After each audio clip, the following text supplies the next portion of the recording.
असताना अण्णाभाऊ साठे हे महाराष्ट्राच्या लढ्यामध्ये मुंबई महाराष्ट्रामध्ये राहिली, त्याचबरोबर कामगारांचे प्रश्न घेऊन मग तो कामगार गावकुसातला असेल की मुंबईचा असेल गिरणी कामगार, या कामगारांचे प्रश्न ऐरणीवर आणण्याचं काम, शासन दरबारी मांडण्याचं काम कॉम्रेड अण्णाभाऊ साठे यांनी केलं.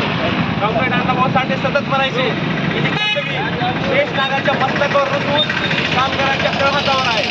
आज तरी कॉम्रेड अण्णाभाऊ साठेंचं जयंती नागामातामध्ये साजरी होत असेल, परंतु खरी जयंती ती आहे की कामगार स्वतः जे अण्णाभाऊ साठे कामगारांसाठी आयुष्यभर लढले, कामगारांच्या न्याय मागण्यासाठी त्यांनी संघर्ष केला, त्या अण्णाभाऊ साठे ची जयंती आज या ठिकाणी मार्क्सवादी कम्युनिस्ट पक्ष आणि DYFI यांच्या वतीनं साजरी होत आहे. तुम्हाला आम्हाला सगळ्याला माहिती आहे, अण्णाभाऊ साठे हे प्रचंड मोठे विद्वान होते.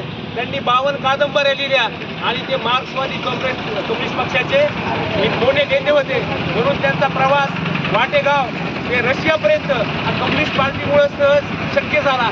अशा अण्णाभाऊ साठेंना मानवंदना देण्यासाठी आणि अभिवादन करण्यासाठी आज आपण एकत्र आलो आहोत. कामगारांचे प्रश्न प्रचंड आहेत.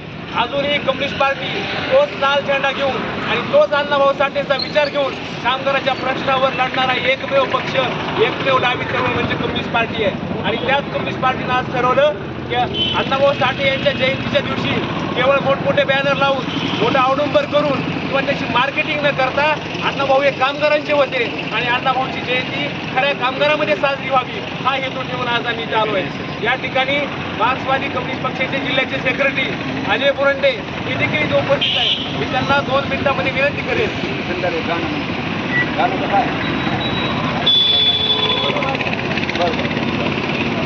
मलाच का मी बोललो त्याला तुमच्या पुढे आता